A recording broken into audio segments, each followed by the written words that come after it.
Buenos dias. Good morning, everyone. I want you to picture this, that each one of you in this room create the single best workplace in the world where people can socialize, they can connect, they can work in teams, they can work individually, and you are responsible for doubling the employee engagement in that space. It can be done. Gallup states that in Spain, 9% of staff is actively engaged, want to be there, deliver on a consistently high level. You all in this room, in HR, and managing estates, and leading organizations, and designing spaces, you have the capability to be able to deliver on that. And I want to share with you a little bit of a vision of the future and give you all a few little snippets, a few little cheat codes on how you can actually get there. So let's jump straight in. Oop, it's working. Let's go one back again. My name is Bertie Van Wyk. I am a senior insight strategist at MillerKnoll. What is MillerKnoll? MillerKnoll is the world's largest research, design, and furniture manufacturer. And what I do is something slightly different. I fill the gap between all the global research, the data that we have, and then the practical implication for management, for technology, and for design. So I want to give you a global perspective too, and if you have any additional questions afterwards, feel free to come and ask me. And my first question to you is, are we attached? Are we attached? And for most of you in this audience, the answer is no. You might be attached to your colleague over there, and you with your colleague over there. You might be in the same team, and in sociology, we call that strong ties. You know them very well, you see them all the time, you empathize more with them, you work very well with the same people within the same team. But what great offices do, what great spaces do, is they don't isolate you into a corner of sticking just with that team. With the same amount of connections that you have in your strong ties, we want to make sure that with great spaces, you connect to something known as your weak ties. Everyone else in an office that makes it a great experience. Someone in customer care, someone in finance, someone in logistics, someone that can become your friend, that can become your partner. That's the real power play we have. And the big thing that we understand is we have these relationships with people and we understand how that works, but you also have these relationships with places. And we call that the place attachment theory. And it's quite interesting how this works and how your relationship with spaces actually work. And as with people and with environments, the quality of the experience, the amount of time that you spend with that person or in that environment, and the reciprocal nature, what do I get back from the space or from that person, is really important to create a total experience of work. Now, the key thing here is how we form relationships hasn't changed much over the last 500 years. But your opportunity to meet someone new really has. And this is where offices play an incredible role to give you access to people that you wouldn't necessarily call on the weekend. Someone from a different background, from a different age group, from a different perspective. That's the wonderful things that offices can deliver that not many other places can. So let's jump straight in. That's what I'm going to cover. Just to give you an idea, we're a big global research team. We do tons and tons of research, work with external researchers. If you've ever heard of the Future Forum, we're part of the Future Forum. But it's ingrained in our history. For anyone that does planning with spaces, that comes from the Knoll Planning Unit. And the Miller Research Corporation in the 1960s, which blamed pretty much for facilities management as it is, and ergonomics. So I'm going to get to the juicy bits. I want to share 2 bits of data with you. Firstly, the top drivers who are coming into the office for both non-executives and executives. And if you look at the non-executives, you can see that it's collaboration, it is in-person meetings, it is building camaraderie. For the executives, again, in-person meetings and collaboration. You start seeing a theme here. And if you're looking at a slightly bit newer research and data that we have from 2024, the factors most likely to draw people to the office are teamwork, socializing, and building those meaningful connections, as well as access to spaces that support those interactions. So if these are the biggest drivers that drives us to want to go into a space, how well do you deliver that? And by the way, if you're interested in this, we'll send you all the slides after the presentation. So human beings are neurologically wired to seek positive social experiences. These encounters stimulate the brain, making people more cooperative and caring towards others within the actual group. Now, we believe that offices need to upgrade. We really believe that they need to go beyond just activity-based working. We need to look at not just the efficiency and the productivity and how busy is it on Friday. Let's move beyond that and look at what the real value is that these spaces deliver. How do they develop and help us grow relationships? How do I find the right person, get the quickest bit of answers? Be able to meet someone new and come up with a brand new idea that actually drives change within the organization and builds meaningful connections. And I love this quote: every office has a climate of social expression that can either be destructive or constructive. And to a large degree, this is affected by the physical expression we give it. And this is really important. In the 1970s, they did a study with animals where they looked at mice. And two sets of mice were given two separate spaces. One with like little wheels, tubes, things to play with. And in the other space, there was nothing.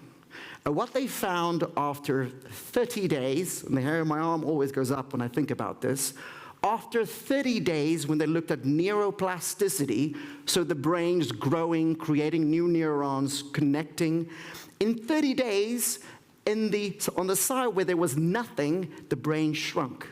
And in the side where there was loads of things, it grew. And offices are the same. If an environment sucks, how can you expect employees to do great work? Their brains literally shrink. So it's important to get this right. We have to get this right. So where are we moving towards? We're looking at a collective endeavor. The modern work depends on our relationships to influence business outcomes.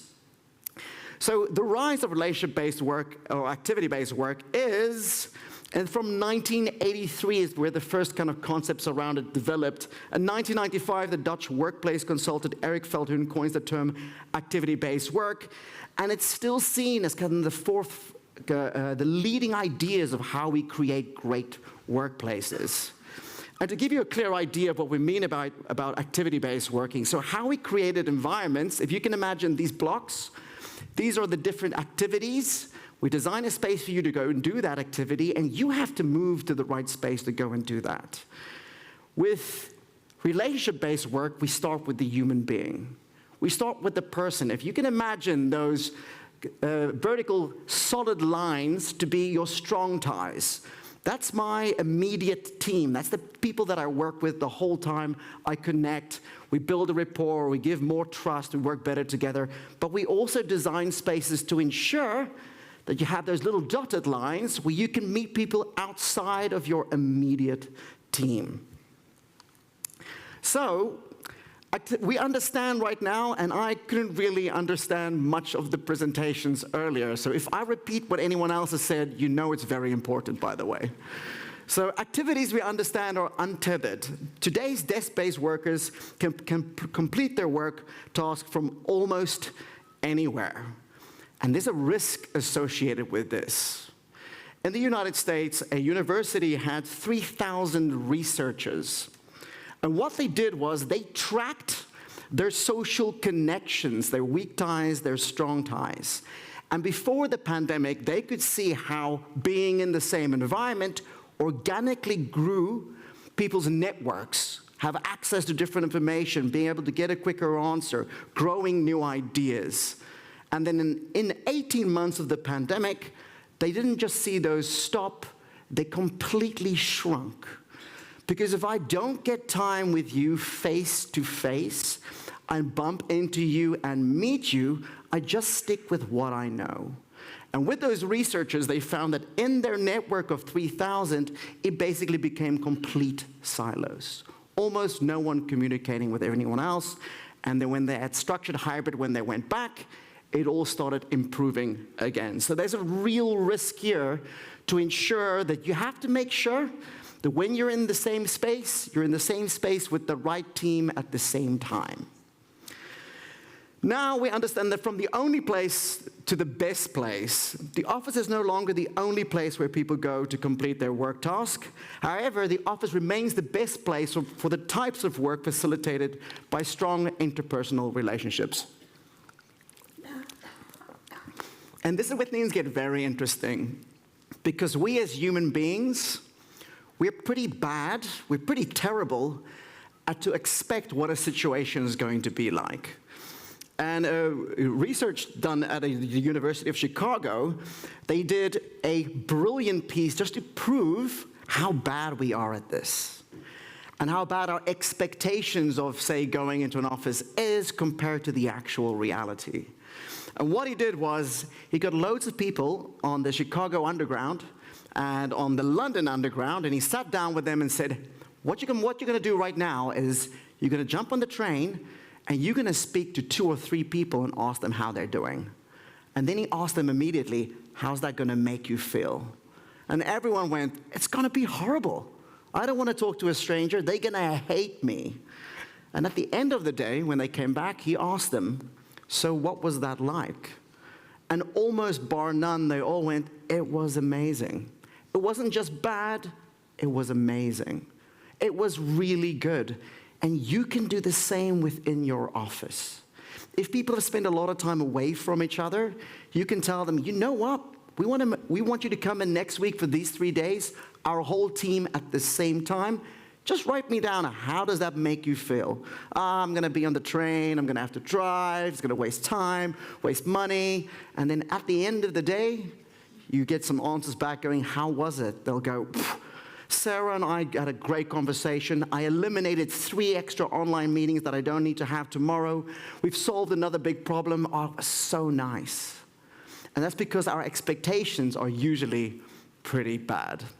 So I want to give you an idea of how we're upgrading design thinking right now. So activity is to interaction as relationship is to connection. And I think the key difference here is time. With enough activities and enough interactions, we build time to be able to build relationships. And to solve for activity and interactions, we created a variety of spaces within your office. Here's a variety. Go to the right space that supports you in the right time as you need it. But with relationships and connections, we upgrade this to include spatial configuration, considering teams and how you need to create relationships. And then layered on top of that is participatory design.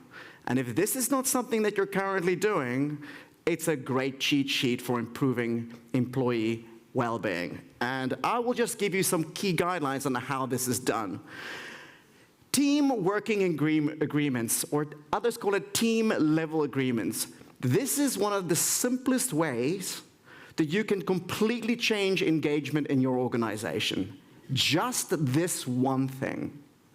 And basically what happens is, if you go onto the Future Forum website, you can download the whole program.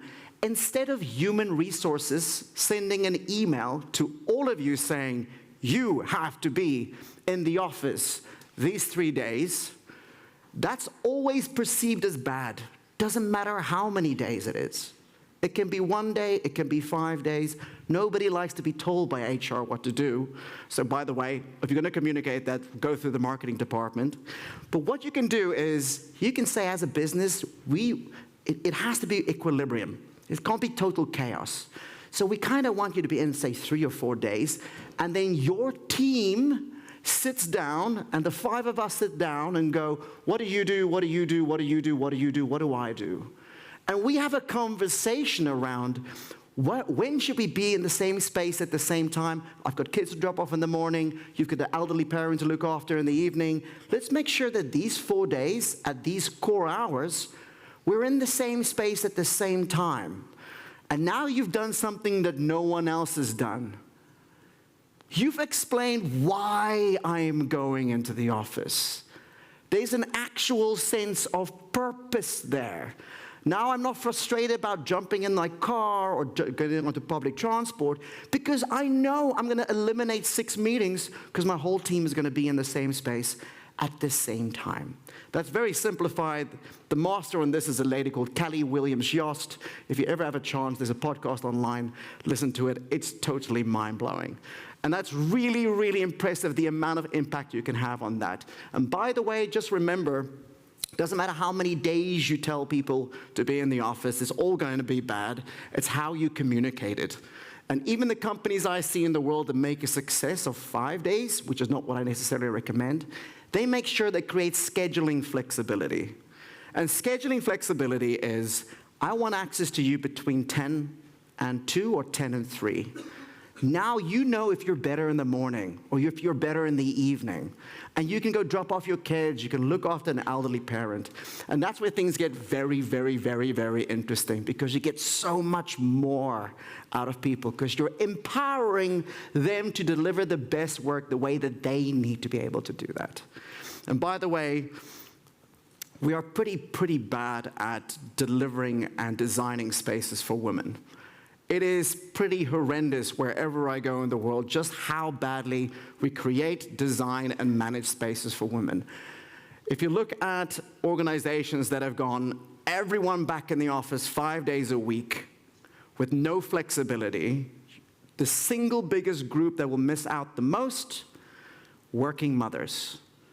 Because even when working mothers earn more than their partners, they do 75% of the unpaid working hours. So if you want to see a demographic change, if you want to change your company to just men working there, get rid of the flexibility. It's one of the single worst things you can do when you're looking at inclusive design. So that's a good one. Team level of agreements or team working agreements. Informal feedback and surveys. The amount of times you've gone through an annual survey and you fill in 3 hours worth of work and you get things. And they say, oh, we're going to implement this. And you're, oh, that's going to be a year and a half from now. And it's frustrating. It's like, why am I doing this? You can shorten that. 6 questions, every quarter at least. How's it going? What do we need to change? Anything you want to fill in, get the feedback and make the changes. Your organization changes. How your teams work changes. Informal, more engagement is a really, really good way to get much better feedback and allows you to action things that's happening right now. And then ERGs, or business resource groups. This is a brilliant, untapped resource for mind-bending insights in any organization. Business resource groups, I'll just give you an idea. In our organization, I think we got 7 or 8 business resource groups. That is the working parents business resource groups. And it's a group, large group of people from all around the world with different teams, try to look at how do we make our world better for people that are parents within the organization. Different viewpoint, different idea. We have Maria somewhere in the audience. Maria, if you can put your hand up. Maria leads for International, our Women's Alliance business resource groups, influencing strategy, influencing how we make product, influence how we manage everything. And if you engage these groups, instead of going up to someone and them answering your questions as an accountant, they're answering it as a parent. Different answers, different perspectives, because that's what they're there to engage for. Really a massively untapped resource. So place attachment, I kind of discussed that already, so I'll quickly cut through that. And now we get to the juicy bits. What does this actually look like in space, or what does this look like in environments? And I'll tell you now, it doesn't matter where in the world I go, it is pretty much the same. There's variations that you can create on it, but these issues are pretty much the same. At the most basic level, and I always say this is a really good starting point. Before you can run, you need to walk. You have to get the basics right. So people come to a company as an individual, and I need to do individual things. They come in as part of a group and my team, and I need to be able to get great teamwork done. And then I come part as the company, the organization, and I need to be able to connect through that. So how well can I do individual head-down focus work in your organization? Because if I can't, that's your starting point. If I can't do the thing that I'm being paid to do, because there's so much noise, there's so much distraction, that's where you start, because the rest probably doesn't even matter. Next one is group work. Teamwork. Can I do wonderful, engaged teamwork within my organization? Do we have a great rule to explain what happens with video calls? Or does everyone have a video call at their desk? The most distracting thing you can do. And is there a community space? If you want people to connect with each other, if you want them to actually grow and develop and come up with new ideas and become friends, how good is your community space? Or is it isolated? They all stay there, they stay there, and they never meet. That's the most basic level. Let's jump up a notch. So what I'm going to talk about within each one of these environments for you to be able to do individual or group or community work, there's two aspects. There is exchange and reflect. That's kind of talking about the work. That's talking about the work. And then there's produce, so exploratory work, and then the actual task of doing the work. And remember, you need a space, an environment for you to be able to do both in all three of these sections. And I'll run through it with you. So if you were to take on the right-hand side, if we were to look at just produce, so that's actually doing the work, focus, if you imagine the square to be the activity and the circle to be the individual, if I go into this environment, there better be somewhere where I can do head down, focus work without interruptions. No interruptions in this space. But then also as an individual, I need a restoration space. I need somewhere where I can go, deal with my kid being naughty at school, deal with a doctor's appointment, go into a room that isn't called the well-being room so that everyone thinks there's something wrong with me. Spaces for respite, spaces that can be closed up, that is temperature controlled, for people that are going through different issues within an environment. Do you have a space like that? Or do you go have a phone call on the staircase or outside? That's what happens when you don't have spaces like that. Next up, again, we're exchange and reflect, the talking about it. If you were to think about a meeting room isn't the productive work of that in a meeting room. A meeting room is talking about what you're going to do. There's a workplace strategist called Neil Usher, and he says, today's innovations is tomorrow's productivity. So you can imagine it us having to come in together, central focus point, having a conversation about work, and then moving to an area or a space where we can collaborate. I can get my teamwork done. I can connect with you again, get the teamwork done. And then if we were to look at the community level, with the exchange and reflect, you don't see a square in there. Because the purpose of that environment and that space is not for you to go in and specifically talk about work. You might talk about work, but that's not the purpose. The purpose is for you to go and relax, grab a coffee, connect, meet others. Of course, that might lead to something else, but it's not designed as the purpose. But the same kind of community space, if you were to look at, say, produce, say, for instance, an assembly space, maybe even a space like this, where there is, you can talk to others, you will meet others outside of your team, but there's a presentation on the company strategy or a change in leadership. And then with all of these, you can layer on different types of settings. Again, I will email these to you that if you're interested in as a designer. And then there's loads of different spaces that you can apply to these. So if I were to just look at one or two examples, If we were to look at, say, a cafe, ideal for gathering or hosting, often around food or drink, again, this is community, exchange, and reflect. We're there to have a nice conversation, grab a coffee, meet others, and then within the same space, you provide variety. You provide space for the hyper and the hyposensitive. For me, I like talking, as you can hear. I like meeting others. I like talking a lot to others. For other people, that's the worst thing in the world you can do. That's why there's spaces next to the window with individual chairs where you can choose how much you share of yourself. And if you sit there 3 or 4 times and there's someone else that's going through the exact same thing as you, and you start building a rapport over time, then suddenly you can start seeing a relationship form, or they can choose when they want to engage with the rest of the group. So that's community, exchange, and reflect. If we were to upgrade that to, say, a community-produced space, forums flexes to host everything from information sharing to networking events. Again, here you can see pretty much everything is on casters, highly flexible. In group spaces, of course, you could say a conference room, and the key here, it's talking about work. It's a fixed space. We come in, we know where it is, we know exactly what the experience is going to be. We have those conversations, and then we can move out.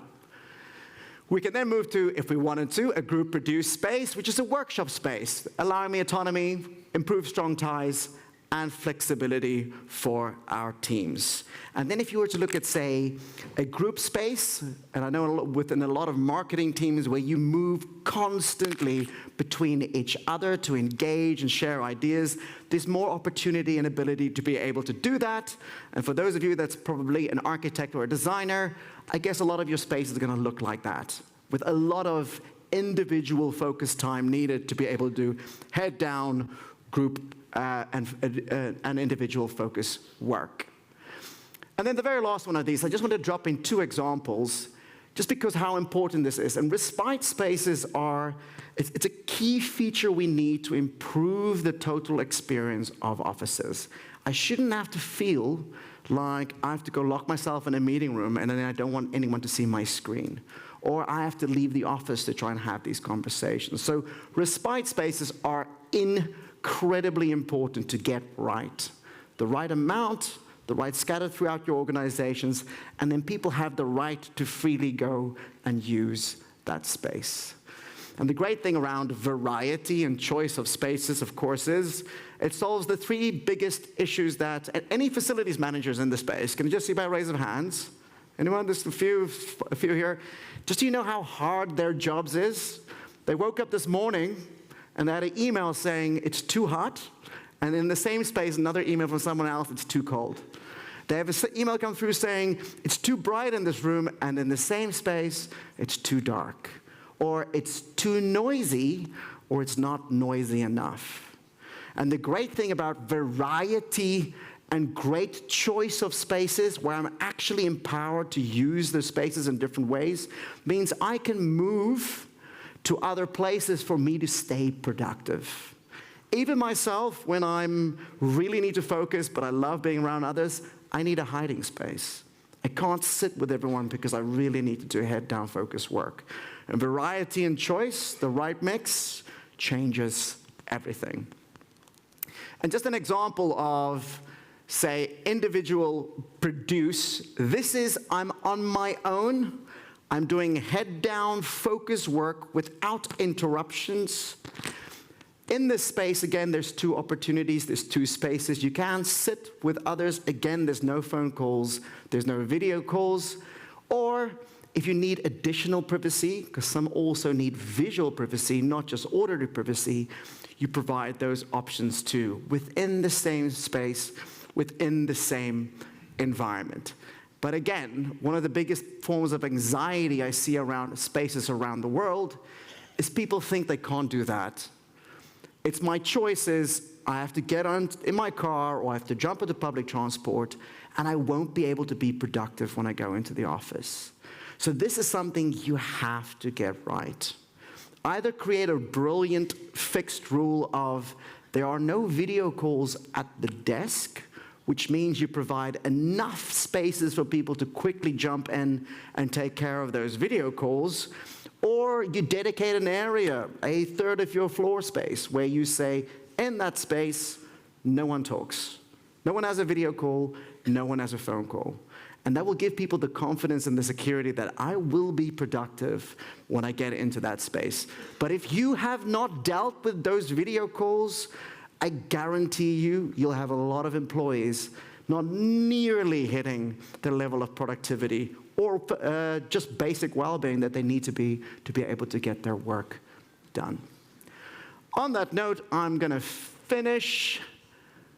We will send all the information and all the resources through with the actual presentation. I want to thank you very much. If you have any additional questions, if you want to discuss the future of AI, ESG, anything around sustainability or the workplace, myself and my 3 colleagues are around in the back. If you just wave your hands, I'll be very happy to have a conversation with you. Thank you very much.